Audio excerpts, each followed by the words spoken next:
All right, we got some breaking news out of the business world. OpenAI saying it's shutting down its video generation platform, Sora. OpenAI is planning to shut down its popular video generation app, Sora. On the 24th of March, 2026, OpenAI shut down both the Sora web platform and its mobile app. Only 7 months prior, on the 30th of September 2025, the application debuted in the US and Canada, hitting 1 million downloads in under 5 days and claiming the top spot on the US App Store.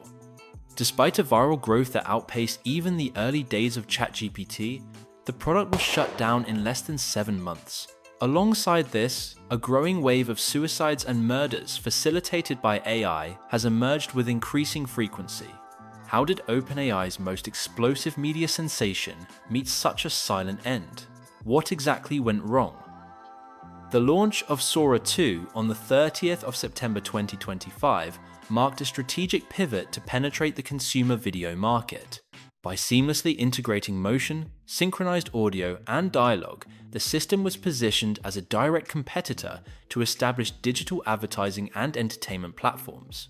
According to TechCrunch, Sora claimed the top spot on the US App Store with over 56,000 downloads on its first day, despite an invite-only rollout.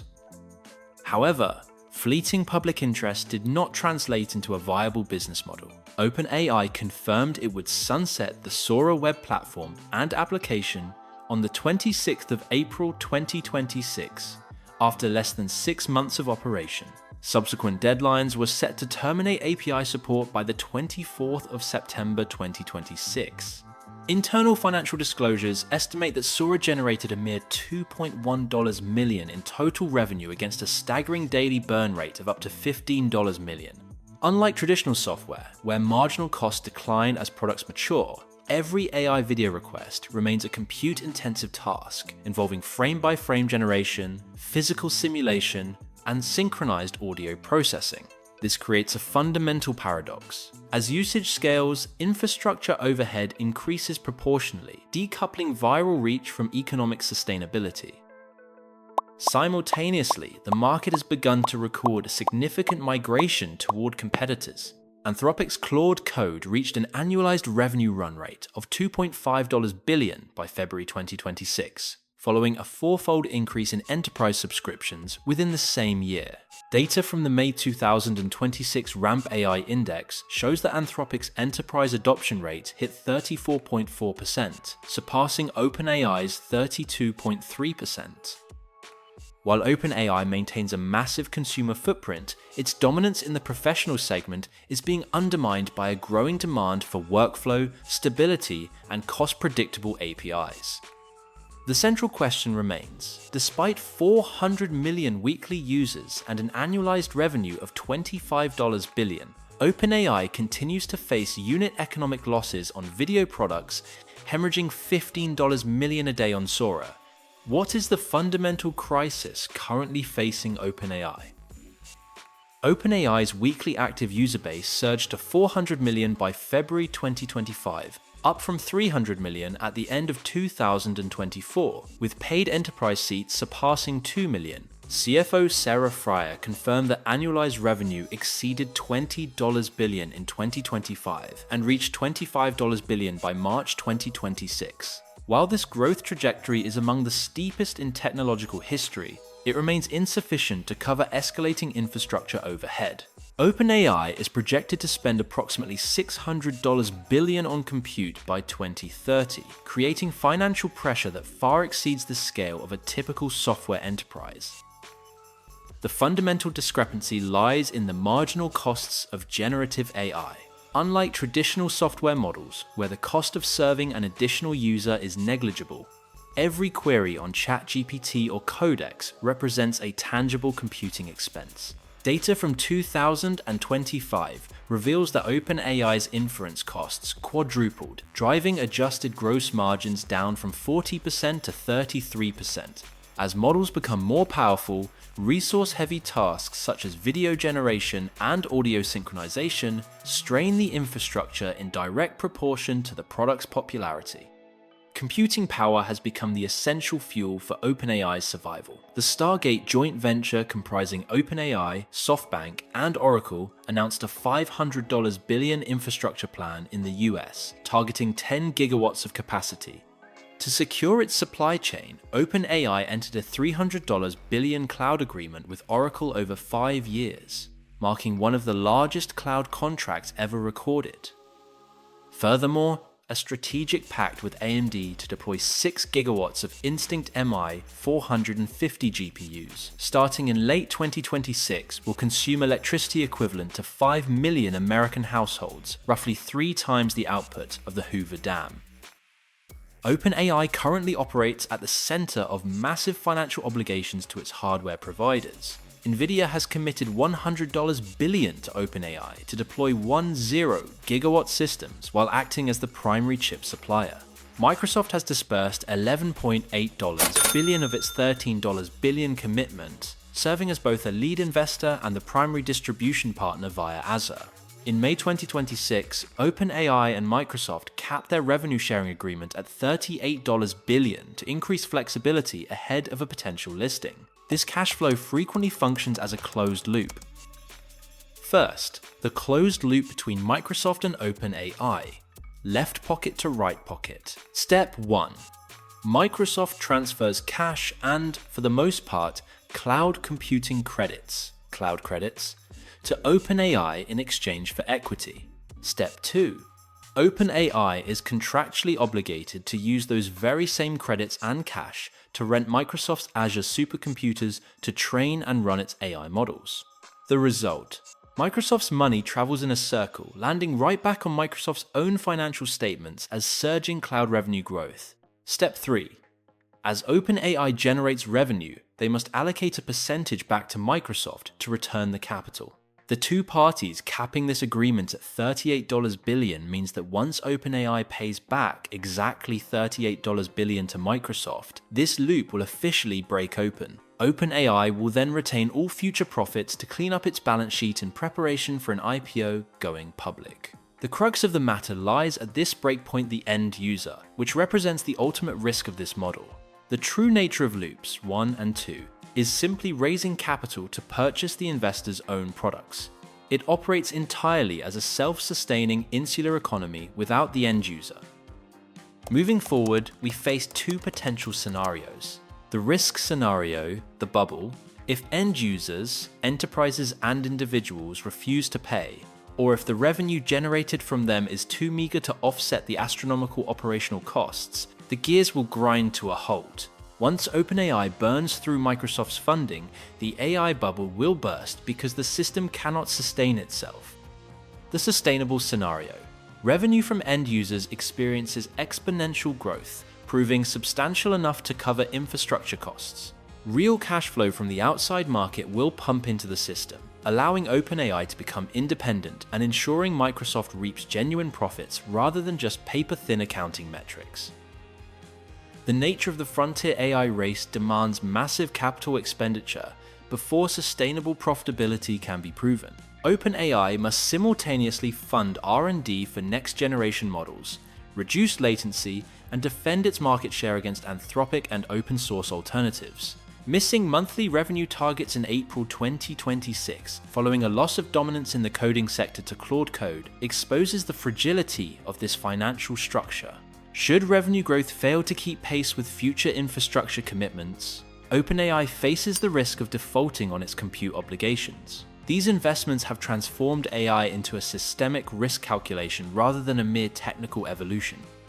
So, who will ultimately foot the $600 billion bill for AI infrastructure? It won't be Microsoft, and it won't be SoftBank. The answer points toward you, the retail investor on the public stock exchange. The necessity of maintaining hundreds of billions in infrastructure obligations is forcing OpenAI to execute a strategic transfer of financial risk from private investment groups to the public equity market. Currently, OpenAI's operational and financial risks are concentrated in the hands of private entities, including Microsoft, SoftBank, Thrive Capital, MGX, and T. Rowe Price. In October 2025, OpenAI reached a $500 billion valuation following a $6.6 billion secondary share sale. Preparations for an initial public offering IPO are currently underway with a target valuation of $1 trillion. A filing is expected in the second half of 2026 to raise at least $60 billion in new capital. The allure of this IPO is driven by the conviction that artificial intelligence will become the core infrastructure for every sector from education to defense. The market is currently reacting positively to AI infrastructure-related entities, evidenced by Cerebras Systems surging 89% on its first day of Nasdaq trading in May 2026, reaching a fully diluted valuation of $106.75 billion. OpenAI is not selling a stock based on current earnings, but rather the right to participate in a future intelligence infrastructure where projects like Stargate and extensive data center networks serve as the foundation. A stark asymmetry of interests is visible as early investors and employees have already liquidated holdings at significantly lower valuations. Microsoft has disbursed $11.8 billion since 2019 and holds approximately 27% of the company following restructuring, while secondary share sales in 2025 allowed internal personnel to pull $6.6 billion off the table. Should the IPO proceed at a $1 trillion valuation, the public will enter only after the company's value has been inflated several times over compared to previous private funding rounds. Historical precedents of technological booms, such as the internet or railroads, demonstrate that a viable technology can still generate a financial bubble when valuations outpace actual cash flow. The Bank of England and the IMF have issued warnings of a sharp market correction as tech stocks now account for 40% of the S&P 500. A massive wave of impending IPOs, including SpaceX, OpenAI, and Anthropic, could generate $3 trillion in new market capitalization, posing a staggering absorption challenge for the global financial system. This risk extends even to those who do not directly purchase shares via index funds and pension plans. S&P Dow Jones Indices is considering easing rules so mega IPOs like OpenAI can be included in indices faster without meeting traditional profitability requirements. As exchange-traded funds pour capital into stocks based on market cap weight, market concentration becomes self-reinforcing. A downturn in Nvidia, Oracle, or OpenAI could trigger a systemic domino effect. Several UK pension funds, managing over £200 billion, have already begun trimming their exposure to US tech stocks due to concerns over excessive concentration in the AI sector. OpenAI's IPO functions as a ritual of risk transfer. Prior to the listing, OpenAI is a venture capital gamble. Post-IPO, it becomes a systemic public market risk. But OpenAI doesn't stop there. Its ambition is to make the entire social structure dependent on its ecosystem. By the end of 2025, ChatGPT reached over 800 million weekly active users, establishing a scale vast enough to transition from a personal tool into a collective institutional habit. In May 2026, the establishment of the OpenAI deployment company, with $4 billion in initial funding and the acquisition of the consultancy, Tomorrow formalized efforts to embed technical personnel directly within corporations like Mattel, Red Bull, and Tesco to restructure operations around AI. OpenAI's sphere of influence has now extended into the nervous system of the state through government and defense contracts. ChatGPT Gov serves over Norenta, 0 users across TRES, SyncSense US, law enforcement and administrative agencies, while the OpenAI for Government initiative introduces advanced analytical tools to the public sector. Notably, a $200 million contract with the US Department of Defense targets the development of frontier AI capabilities for national security and warfighting operations. Excessive dependence on AI, whether by individuals or corporations, presents unprecedented systemic risks. On the 26th of August 2025, I don't think most parents know the capability of this tool. A San Francisco filing alleged that ChatGPT contributed to the suicide of 6-year-old Adam Rain by affirming self-harm ideation and providing lethal instructions. On the night of the incident, Adam sent a photo of a noose attached to a closet and asked, "Mechanically speaking, can this hang a human being?" The AI replied, "Mechanically speaking," and proceeded to explain the mechanics of force instead of blocking the conversation. The AI had also previously provided technical instructions for various other suicide methods and offered to draft a suicide note for him. Chat logs submitted as evidence show that OpenAI's monitoring system flagged up to 377 of Adam's real-time messages for self-harm content, with many flags carrying a confidence rating of over 90%. Yet, ChatGPT never terminated the session, failed to redirect the conversation to crisis lifelines, and did not alert his parents. Instead, the AI continuously validated the boy's dark thoughts, as that mindset makes perfect sense in its own dark way, driving him to further isolate himself from his family. By May 2026, similar suits emerged concerning the overdose death of Sam Nelson and the provision of tactical information used in a mass shooting at Florida State University. These cases mark the arrival of chatbot safety as a matter of civil litigation and liability for human life. OpenAI's response suggests an indirect admission of existing vulnerabilities. In September 2025, the company introduced age prediction systems and parental controls. Implementing these protective layers only after harm has occurred indicates a delay in establishing safety boundaries for vulnerable populations. Had these mechanisms been effective from the outset, teen safety packages would not have been a reactive firefighting response to legal pressure. In fact, systemic fractures are emerging within the safety frameworks that OpenAI once touted as its operational core. On the 5th of July 2023, the company established the Superalignment Team, pledging 20% of its secured compute to solve the control problem of superintelligent systems within 4 years. However, in May 2024, core leaders Ilya Sutskever and Jan Leica departed simultaneously, leading to the team's dissolution and the reassignment of its members. The collapse of this dedicated long-term risk unit occurred precisely as the company accelerated the commercialization of its next-generation products. Jan Leica confirmed post-departure that safety culture and processes at OpenAI have been deprioritized in favor of launching shiny products. Specifically, GPT-4o, with its natural voice and real-time emotional recognition, heightens the risks of psychological interaction. Unlike static software tools, chatbots operate through personalized language, capable of forging deep emotional bonds with users. In April 2025, OpenAI was forced to roll back a GPT-4o update after the model exhibited sycophantic behavior, readily affirming user suspicions or inciting negative human emotions.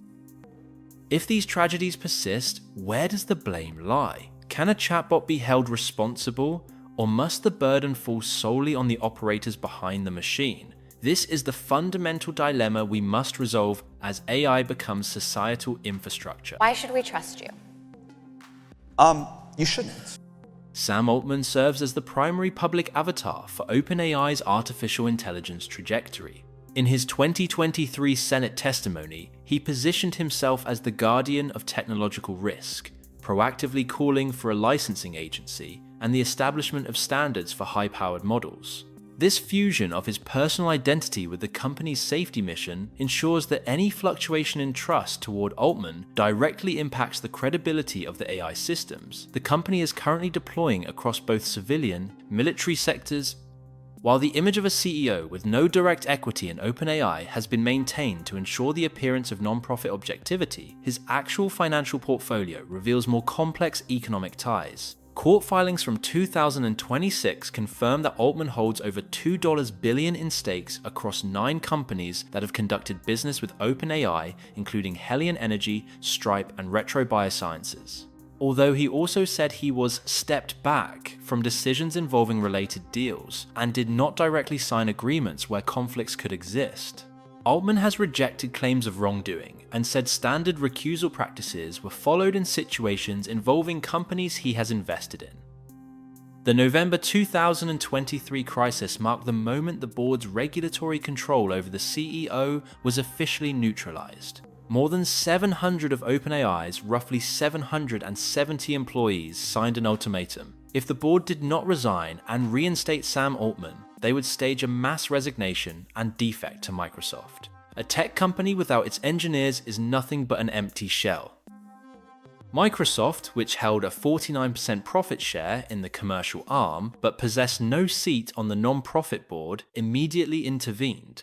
CEO Satya Nadella announced that he was ready to roll out the red carpet for Sam Altman and the entire OpenAI workforce to establish a new advanced research center. Just 5 days later, Altman returned as CEO, replacing most of the board members with figures much closer to the financial and political establishment, such as Larry Summers, the former US Treasury Secretary, and Brett Taylor. And most recently, in May 2026, Ilya Sutskever provided testimony centered on a 5-2-page document detailing an alleged pattern of dishonesty and internal conflict seeding by Altman, arguing such behavior was incompatible with the development of safe AI. A concurrent investigation by The New Yorker cited internal sources claiming Altman acknowledged a lack of consistency in his communication style following the firing debacle. The 2024 legal battle with Elon Musk escalated mission skepticism into a $150 billion compensation claim. Musk alleges that OpenAI, under Altman's leadership, strayed from its founding non-profit charter to prioritize commercial gains for strategic partners. In response, OpenAI countered that Musk is utilizing legal maneuvers to gain control of the company after abandoning the project. In fact, the truth remains that Elon Musk was the one who originally pushed for OpenAI to become a for-profit company from the outset. The outcome of this case will directly redefine the legal status and purpose of the entity currently holding critical intelligence infrastructure. Do you want your AI future to depend on a single CEO, regardless of their capability? What does a non-profit structure signify if it cannot control its leader during a crisis? When the company asks society for its trust, the question remains, who exactly are we trusting? The Suchir Balaji case has significantly intensified the atmosphere of suspicion surrounding OpenAI. A key researcher for nearly 4 years, Balaji was a direct contributor to the development of foundational technologies, most notably ChatGPT. In August 2024, he departed the firm after publicly voicing concerns regarding large-scale copyright infringement within the company's training datasets. The escalating legal pressure on OpenAI amplified Balaji's claims after court filings identified him as a person of interest potentially holding relevant documents in the New York Times copyright litigation. Following a federal judge's ruling that allowed the majority of the claims against OpenAI and Microsoft to proceed, the company was forced to defend the legality of the data troves powering its generative models. Balaji stood at the crosshairs of training data and ownership, a legal battleground that remains one of the unresolved existential questions for AI. On the 26th of November 2024, Balaji was found deceased in his San Francisco apartment at the age of 26. By February 2025, an official autopsy and the San Francisco Police Department concluded the cause of death was suicide, resulting from a self-inflicted gunshot wound.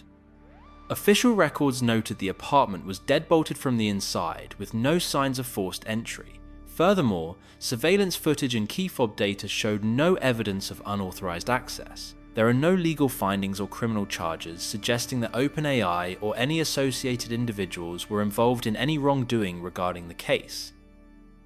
Despite the official findings, Balaji's parents requested FBI intervention and hired a private investigator, asserting that critical questions regarding the circumstances of his death remain unanswered.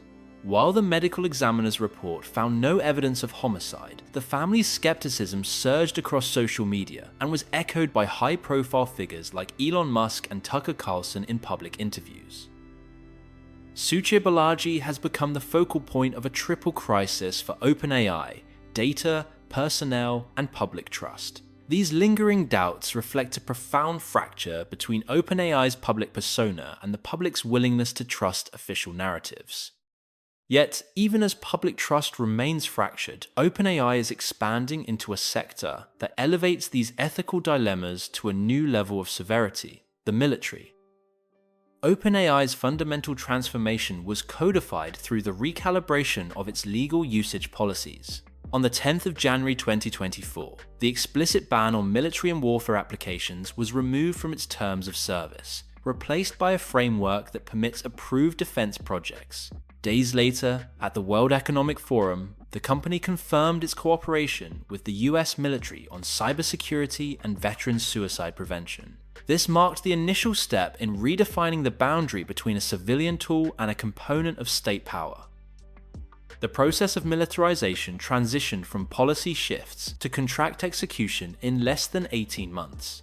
On the 12th of December 2024, OpenAI announced a partnership with Anduril Industries to develop counter-drone systems capable of real-time detection and response. By June 2025, the US Department of Defense awarded OpenAI a $200 million contract to develop frontier AI prototypes for warfighting and defense enterprise operations. This integration moved OpenAI technology beyond administrative testing and directly into the national security supply chain. The divergence in ethical frameworks became evident in February 2026, when Anthropic's refusal to ease Pentagon safety guardrails resulted in the company being labeled a supply chain risk. A core contradiction emerges as OpenAI utilizes a brand built on benefiting all humanity to secure contracts serving the strategic interests of a specific nation. This is the ultimate test of the company's founding promise: whether a technology built to serve people will stand with humanity or with a military apparatus in a new arms race. Can an AI company simultaneously claim to serve all of humanity while providing technology to a nation's defense forces? As AI accelerates life and death decision-making, where does the ultimate accountability reside? Looking back at the sequence of events from the failure of viral products and infrastructure burn rates to the dissolution of safety mechanisms and subsequent militarization, a new power structure has crystallized. The convergence of capital, infrastructure, and state authority is transforming OpenAI from a research project into an entity that controls cognition and security in the digital era. OpenAI once pledged to develop AI for the benefit of all humanity, but its actual trajectory has capitulated to the pressures of capital and state power. As safety guardrails are sidelined in favor of military infrastructure, societal dependence becomes the inevitable byproduct of a system operating without oversight. If the odometer of artificial intelligence were to stop turning tomorrow, how much of this world would remain capable of autonomous operation? Subscribe to join us as we dissect the dark underbelly of the technological world.